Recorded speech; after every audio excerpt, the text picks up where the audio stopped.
মর্মান্তিক দুর্ঘটনা, লরির ধাক্কায় ৩ বন্ধুর মৃত্যু। ঈদ উপলক্ষে ভিন রাজ্য থেকে এক বন্ধু কাজ করে বাড়ি ফিরছিল। তাকে আনতে বাইক নিয়ে স্টেশনে গিয়েছিল ২ বন্ধু। ফেরার সময় একটি বাইকে চেপে ৩ বন্ধু ফিরছিল বাড়ি, কিন্তু বাড়ি ফেরার আগে মাঝ রাস্তায় ৩ জনেরই মৃত্যু হলো লরির ধাক্কায়।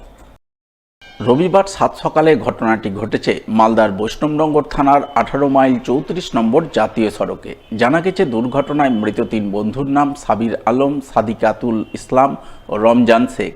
তাদের বাড়ি মোথাবাড়ি থানার মেহেরাপুর নতুন পাড়ায়। ৩ জনের মধ্যে সাবির পেশায় ভিন রাজ্যের শ্রমিক এবং বাকি ২ বন্ধু এবছরই উচ্চ মাধ্যমিক পরীক্ষা দিয়েছিল। জানা গেছে ঈদ উপলক্ষে এদিন সাবির ভিন রাজ্য থেকে কাজ করে বাড়ি ফিরছিল। সে সকালের দিকে ট্রেন থেকে ফরাক্কা স্টেশনে নামে। তাকে আনতে বাইক নিয়ে ২ বন্ধু স্টেশনে যায়।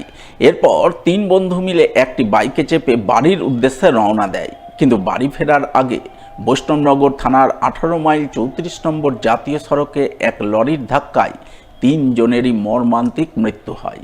ঘটনার খবর পেয়ে বৈষ্ণবনগর থানার পুলিশ মৃতদেহগুলি উদ্ধার করে ময়না তদন্তে পাঠায়। পাশাপাশি ঘাতক লরিটিকে পুলিশ আটক করে, তবে চালক পলাতক বলে জানা গেছে। বোম্বাই থেকে কেরালার কাজ করে বাড়ি আসছিল। রাতে মেহেরাপুর থেকে ২ জন আনতে গেছিল ফারাক্কা থেকে আসার সময় দুর্ঘটনাটা ঘটেছে। কয়জন ছিল ওরা? ৩ জন ছিল। আচ্ছা, তারা সব বন্ধু? হ্যাঁ, তিনটেই বন্ধু। আচ্ছা, কখন ঘটনাটা ঘটেছে? ধরে মোটামুটি ৬টা ৭টা। না, আমরা শুনতে পেলাম মোটামুটি, বাড়িতে শুনতে পেয়েছি ৮টার দিকে, ৭:৩০ ৮টা। সাবির অ্যাক্সিডেন্ট হয়ে গেল। কিসের সাথে অ্যাক্সিডেন্ট হয়েছিল? গাড়িতে, বাইকে আর গাড়িতে। কোন গাড়ি ছিল? কার্গো গাড়ি ছিল। এদিকে পথ দুর্ঘটনায় ৩ জন তরতাজা যুবকের অকাল মৃত্যুতে মোথাবাড়ির মেহেরাপুর নতুন পাড়ায় জোট চাঞ্চল্য তৈরি হয়। কান্নায় ভেঙে পড়েন মৃতদের পরিবারবর্গ, যাকে কেন্দ্র করে পবিত্র রমজান মাসে গভীর শোকের ছায়া নেমে আসে গোটা এলাকায়। আমি আর আমার ছেলে দুজনে মিলে একসঙ্গে নামাজ পড়ে আসলাম। এসে দুজনে বাড়িতে ঢুকলাম। ঢোকার পরে আমি দেখলাম যে ও গাড়ি বের করলো। আমি জিজ্ঞাসা করলাম, কোথায় যাবি? বলছে আমি মোথাবাড়ি যাব। আমি আবার বললাম যে তুই কাজে যাবি কি? হ্যাঁ, কাজে যাব। তো কটায়? ৬টার সময় লেগে যাব। আবার মোথাবাড়ি কী জন্য যাবি? আমি যাচ্ছি আর চলে আসছি। এই বলে গাড়ি বের করে নিয়ে চলে গেল। আমি যাইনি, গাড়িটা বের করলো। আমি বললাম যে সাইকেলটা নিয়ে যাও। না, আমি গাড়ি নিয়ে যাচ্ছি আর চলে আসছি, তাড়াতাড়ি চলে আসছি, এসে কাজে লাগবে। এই বলে বাড়ি থেকে বেরিয়ে চলে গেল। আমি আর কিছু বললাম না। তারপরে প্রায় 7টার দিকে আমাকে এসে এখানে রাস্তার ধারে এসে লোক বলল যে এরকম নাম সাবির নাম আর একটা সাদিকা নাম, বলছে যে ওইখানে ওই কোথায় দাঁড়িয়াপুর হসপিটাল আছে, হ্যাঁ, তো এখান থেকে লোক যাও, তাড়াতাড়ি লোক যাও। এই তো লোক জোগাড় করছে। কী হয়েছে? তো অ্যাক্সিডেন্ট হয়ে গেছে 10 চাকাতে। পরে লোক মুখে শুনলাম যে একটা বন্ধুকে আনতে গেছিল ওরা। হ্যাঁ, বন্ধু কোথায় ছিল? বন্ধু কে জানে, বোম্বাই না বাইরে থেকে আসছিল, কোথায় নেমেছিল। হ্যাঁ, আমরা তো সঠিক জানি না। এখান থেকে পরে খবর পেলাম যে ওর বন্ধুকে আনতে গেছিল। এরা কি 2 জন গেছিল? হ্যাঁ, এখান থেকে 2 জন গেছিল। কেউ বলছে যে হসপিটাল আছে, কেউ বলছে ওইখানে একবার সঙ্গে সঙ্গে ডেড বডি হয়ে গেছে।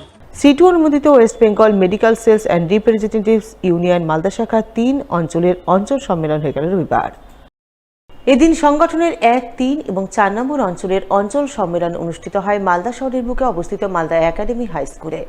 উপস্থিত ছিলেন West Bengal medical sales and representatives union Malda শাখার সম্পাদক রানা প্রতাপ সরকার, সংগঠনের রাজ্য কমিটির সদস্য সঞ্জীব মিত্র সহ অন্যান্যরা। তারা সকলে মিলে সংগঠনের পতাকা উত্তোলন ও শহীদ বেদিতে শ্রদ্ধার্ঘ্য অর্পণের মাধ্যমে সম্মেলন শুরু করেন। এদিনের সম্মেলনে উপস্থিত নেতৃত্ব সংগঠনভুক্ত মেডিকেল সেলস অ্যান্ড রিপ্রেজেন্টেটিভদের বিভিন্ন দাবি দাওয়া নিয়ে যেমন সরব হন, তেমনি আগামী দিনে দাবি দাওয়া আদায়ে লড়াই আন্দোলনের রূপরেখা স্থির করেন বলে জানা গেছে।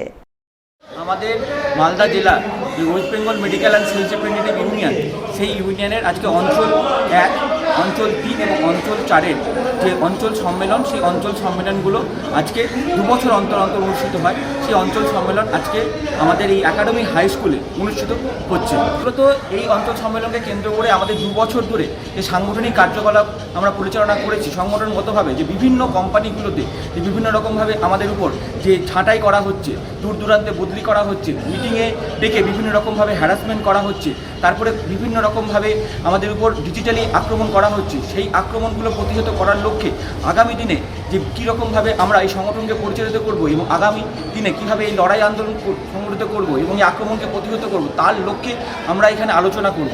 এর পাশাপাশি সামগ্রিকভাবে আজকের দিনে দাঁড়িয়ে যে কেন্দ্রীয় সরকার যে সম নীতিগুলো নিয়ে আসছে, আজকে শ্রমিক আইন নিয়ে আসছে, আজকে 44টা সমকোডকে পরিবর্তন করে 4টে কোডের মধ্যে দিয়ে নিয়ে এসে আমাদের উপর যেভাবে আক্রমণ নামিয়ে আসছে এবং রাজ্য পরিস্থিতির ক্ষেত্রে আজকে যেভাবে ছাঁটাই বিভিন্ন রকমভাবে জায়গায় চলছে, আজকে ন্যূনতম মজুরি পাচ্ছে না শ্রমিকরা, সেখান থেকে দাঁড়িয়ে আমরা সেই সার্বিকভাবে সেই আলোচনাগুলোর মধ্যে এবং এর সাথে ওষুধের দাম যেভাবে ক্রমাগতভাবে বৃদ্ধি পাচ্ছে, আজকে দিনের পর দিন ধরে বিভিন্ন যে প্রয়োজনীয় ওষুধগুলো সেই ওষুধগুলো ক্রমাগতভাবে বৃদ্ধি পেতেই চলেছে এবং আমরা প্রথম দিন থেকে যে দাবিটা রেখেছি এবং আমরা আজকের দিনে দাঁড়িয়ে এই সম্মেলনও পুরো 3টে অঞ্চলের সম্মেলনও আমরা এটা আলোচনা করব যে সেখানে দাঁড়িয়ে যে ওষুধের দাম আগামী দিনে কীভাবে কমানো যায় এবং সেখান থেকে দাঁড়িয়ে কী আন্দোলনগুলো করা যাবে সেগুলো সম্পূর্ণভাবে আমরা আলোচনা করব এই অঞ্চল সম্মেলনগুলোর মধ্যে দিয়ে।